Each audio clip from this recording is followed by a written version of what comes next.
Okay guys, welcome back. Today we're going to read a new book, and I'm going to propose some activities about the tortoise, which is another name for turtle, and the hare, which is another name for rabbit. It's a different animal, but a very similar animal to a rabbit. So the tortoise and the hare. The first thing we have to do, and this is very important, is to open, as in any video, the description of the video. You see that little arrow there? You have to click on it, and then you can see all the instructions for the video, for the activities. They will be in Spanish and in English, okay? And also, very important too, make sure you go to those three little dots on the top and activate your captions, your subtitles, okay? It will help you a lot. Now, this is a class for both year 4 and year 5, okay? And the first thing you're going to do is to stop this video now and go and read the book the first time, okay? Read the book and then you will understand everything about the activities. So you want to go to the channel, and on the playlists, you're going to go to the read along, read aloud, and on the bottom, you will find the book, The Tortoise and the Hare. You click there and you listen to it. Don't play the captions there. You don't need the subtitles in the book, because the story, you can see the story, you can see the book, okay? When you read that, come back to this video.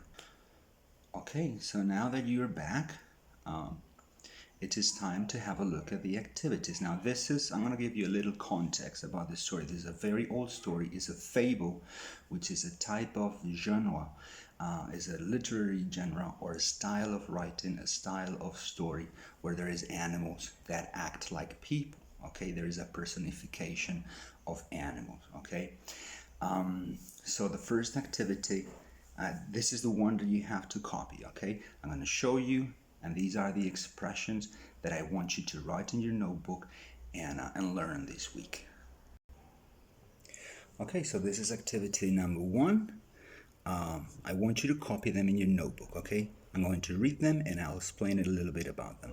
The tortoise decided to do something about it. Soon the hare was way ahead of the tortoise. Take a nap. As the hare napped, so he did. By and by, after a while, the tortoise passed the hare. He jumped up and hopped along the path. The tortoise crossed the finish line first. Slow and steady wins the race. So we continue with the activities, slow and steady. You should have copied it, so they must be in your notebook now, and I'm going to explain a little bit some of them, okay? Soon the hare was way ahead of the tortoise. So the hare was going very fast and the tortoise stayed behind. So it was far ahead, way ahead, okay? Take a nap is what the hare is doing, is sleeping, okay? To take a nap is in the middle of the day, to go to bed for about 20 minutes, 30 minutes, an hour. It depends on what you need. The tortoise passed the hare because the hare was not moving, because he was sleeping. He was taking a nap. So he passed it. It's not like pass something to someone, but to pass someone, okay? And the last one, slow and steady wins the race, is the moral of the story, okay? So if you persevere, if you work on, if you continue doing and practicing, you will win the race. It's a similar expression to practice makes perfect, okay? So the more you practice something like you're reading, the better you will get at it.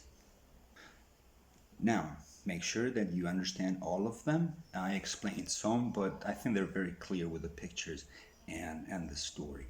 Now, the second activity now. Okay, you don't have to copy anything here, all right? Only number 2, and write the name of the animals. Okay, so activity number 2, okay? You don't have to copy the question, okay? Just write the name of the 5 animals mentioned in the story. But be careful. One of the animals does not appear in the story. You can't see a picture of it, and it doesn't speak in the story. It is only mentioned, okay? So there you have it. You write number 2 and the names of the 5 animals in the story. Then activity number 3. It says 2 there, but it's activity number 3. I'll change it in the description of the video. The narration is all in the past. Copy the past form of these 5 verbs from the story and find the present form in a dictionary or on the internet. Then write its meaning in Spanish. So I want you to find the present form of these verbs: teased, passed, crossed, won, and greened.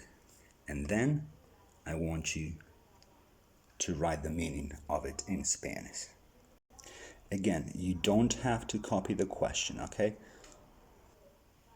Just write number 3 and the activity. This is activity number 4, and it's going to be different depending if you're from year 5 or year 4. Okay, so let's read the instructions. Again, you don't have to copy all this. Actually, in this one, you'll see what you have to do. Practice reading the book first at the same time as you listen to the story, and then alone. You need to practice the reading a minimum of 5 times. Remember to use a different voice or style of reading for the narrator and the characters. Remember the parts between quotation marks. So everything that you see between quotation marks is the characters talking. When you think you can read it really good, record yourself reading the whole book if you're in year 5, or pages 2, 3, 4, and 5 if you are in year 4, okay? Don't make a video. You don't need to record a video, just your voice. And finally, attach the sound file to your email with the activities. Okay, so how do you do the recording? All right, when you are on the video of the book, in the description, if you open it completely, you will see in the bottom that you have a link. If you click on that link, it's going to take you to the PDF, to the text, okay? So that you can read it. You can download it in that arrow, or you can just, it's shared, but I think you should download it, okay? So because it takes a little while. Now when you download it, it will be in your downloads and your descargas, okay? So here's what you have to do to record it if you have only one phone, okay? At the bottom of the phone, you see there are 3 icons. There is a triangle, a circle, and a square, okay? You're going to go to the circle, but you're not going to close this, okay? You're going to go to the circle, and then you're going to your tools, and there you will find your recorder, okay? Now, when you have your recorder, there is a little red button here, okay? You will start recording, okay? So you start recording, it's recording, and now I go to the square, and I have the active documents, so I start reading. Remember, if you're in year 4, you have to read the first double pages, 2, 3, 4, and 5. Okay, that's the beginning of the story where we see what the problem is, okay? And if you were in year 5, you have to read the whole book, okay? All right, when you finish recording, just hit the stop, and you will hold with your finger on that sound document. You will go to the bottom and you will share. You will go to your email. If you're using your parents' phone, you will send it with your parents' email, but that's okay. Just make sure that in the description of the email you write who you are, your name and your class, okay? And then you just send it to me, okay, on that. And then At the same time, attach. Don't send to emails. Wait till you have the file recorded and you have the photograph of the activities. When you finish the sound document, just do this. And now that you have the sound document, add the photograph. You will go to your gallery, attach file, adjuntar, and then you will go to your files or to your gallery and send the picture together with the sound, with you reading the part of the story or the whole book. Okay. And remember, the most important thing today in these activities is that if you use a different voice for the characters, okay, you have to transmit the emotions of the characters. If the characters are angry, you are the character in that moment. The character is speaking through you. Okay, so you are the hare, you are the fox, you are the horse, you are the tortoise, and depending on what you are reading, you have to use a different voice, a different emphasis. Okay, this is very important. Every time you read a story, you have to show if the character is angry, if the character is scared, if the character is bored, if the character is excited, ecstatic, happy. So it is very important. It makes a very big difference if you put emphasis in your reading. Okay, so those are the activities for this week. I hope it's not too much work, and I'm looking forward to listening to you reading the story. Have a good week, guys.